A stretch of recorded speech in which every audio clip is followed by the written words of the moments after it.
Professor Abdul शुक्र साहब, असदुल्ला साहब, गौड़ साहब, दिलावर, मेरे साथी अफसरान और माराठीज़ वेलफेयर के तमाम मुलाजमीन को मेरी तरफ से सलाम और इस रिपब्लिक डे की मुबारकबाद पेश करता हूँ। अस्सलाम वालेकुम। बड़ी खुशी की बात है कि आज हम सब लोग यहाँ पर मिलकर रिपब्लिक डे मना रहे हैं। मैं उम्मीद करता हूँ कि आइंदा सालों में भी आप इसको मिलकर मनाएंगे और ज़्यादा बड़े पैमाने पर मनाएंगे और एक पूरा ग्राउंड पूरा फिलअप हो जाएगा। मुझे बड़ी खुशी हुई कि आप तमाम लोग कल इस रिपब्लिक डे के सिलसिले में स्पोर्ट्स इवेंट्स ऑर्गेनाइज किए, उसमें पार्टिसिपेट किए, उसको बहुत पूरी तरह से एंजॉय किए। मेरी यही कोशिश थी कि हम सब लोग मिल के काम करें और जो हमारे अंदर जो सलाहियतें हैं, जो टैलेंट है, उसको आगे लाएं। सुबह से शाम तक काम करते रहते हैं। हमारे डिपार्टमेंट में बहुत सारी बातें, बहुत सारे कंट्रोवर्सीज होती रहती हैं, वो सारे टेंशन होते हैं, ज़िंदगी के अपने टेंशन होते हैं, ज़िंदगी में गुजारते हैं। तो ये ऐसे मौके हैं कि तमाम लोग मिल के काम कर सकते हैं। मुसलमान ईद और बकरीद मनाते हैं, हिंदू है दशहरा और त्यौहार मनाते हैं, क्रिश्चियन क्रिसमस मनाते हैं और लोग और तरीके से गुरपुरब मनाते हैं और तरीके से मनाते हैं। तो कभी ऐसा नहीं होता कि सारे लोग मिलके मनाते हैं। यही दो त्यौहार हैं, इंडिपेंडेंस डे और रिपब्लिक डे, जब तमाम लोग मिलके मनाते हैं। तो हमारी कोशिश ये होनी चाहिए कि पूरे उसमें पार्टिसिपेट हों। जैसा अभी आप फरमाएं,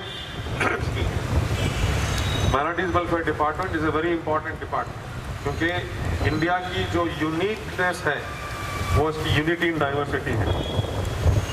यानी इस मुल्क में हर किस्म के, हर मजहब के, हर ज़बान के बोलने वाले रहते हैं और मिल के रहते हैं। तो इस चीज़ को कायम रखने के लिए, इस चीज़ को बढ़ावा देने के लिए, इस चीज़ को उजागर करने के लिए जो डिपार्टमेंट है वो माइनॉरिटीज़ वेलफेयर डिपार्टमेंट, जो हमारे माइनॉरिटीज़ हैं उनकी वेलफेयर के लिए है। हुकूमत की तरफ से जो भी स्कीम्स इम्प्लीमेंट किए जा रहे हैं, ये तमाम एक इम्पॉर्टेंट काम है जो इंडिया की यूनिक आइडेंटिटी को कायम करता है। तो ये यूनिक आइडेंटिटी को कायम करने के लिए आप जो काम कर रहे हैं वो एक काबिल तहसीन काम है।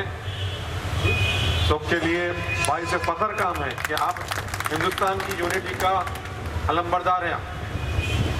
तो इसको काम करते हुए कभी भी आप अपने को छोटा या अनइम्पॉर्टेंट बिल्कुल फील नहीं करें। You are doing a very very important duty. Now in the course of duty, if you are feeling, if you are having any kind of difficulties, let us try to improve ourselves like we did yesterday. कि इतने दिनों से हम we were only all work, no play, we were very dull jacks.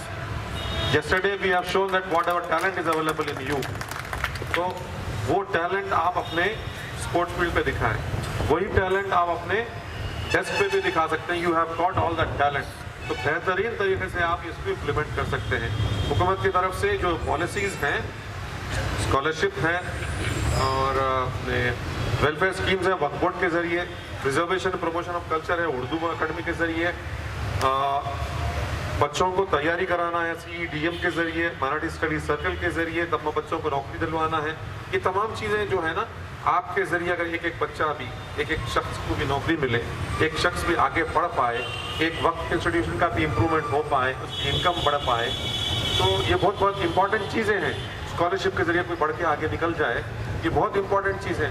Believe me, अगर आप तमाम लोगों के, तमाम मुल्कों के बारे में पढ़ेंगे तो इस तरह की स्कीम किसी मुल्क में नहीं है। Ours is the only welfare state which takes care of all its minorities and all sections of society. Ours is a socialist state, socialist country. So we should be proud of that, justly proud of that, and do whatever we have to improve the situation. दूसरी बात भी मैं कहना चाहूँगा कि ये बहुत अच्छी बात है कि हम सब मिल के करें, झंडा यहाँ लगाएं। Let us have a very high mast for our flag and a very big flag for this. होना चाहिए। कहीं भी आप जाओगे, इंडिया के बाहर जाओगे, आप हिंदी के नाम से ही जाने जाओगे।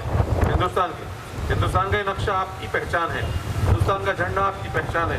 तो उसको अच्छे से अच्छा, बेहतर से बेहतर, ऊंचे से ऊंचा रखना चाहिए। बेहतरीन स्ट्रोक देखने को मिल रहे हैं। वॉकआउट की तारीख में पहला मौका है।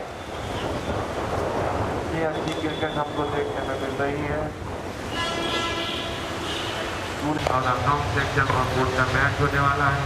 इस वक्त प्रैक्टिस पर है जनाब AK खान साहब और बॉलिंग साहब है जनाब सेक्रेटरी साहब और शफी साहब गेंदबाज से खेल रहे हैं। अगला मैदान बना हुआ, पूरों की नजरें बैट्समैन और बॉलर पर बेहतरीन शॉटों से सारे लोगों को महसूस करते हुए AK खान साहब अच्छे से शॉट लगा रहे हैं और जिस तरीके से क्रिकेट को खेलना चाहिए था उसके बाद मैच होगा Urdu academy versus account team box का। ये मैच 3 ओवर का है और मैं गुजारिश करता हूँ कि वॉकआउट की टीम अपनी फील्ड अरेंज कर ले और उर्दू एकेडमी अपने बैट्समैन को भेजें टीम की तरफ से खेलेंगे।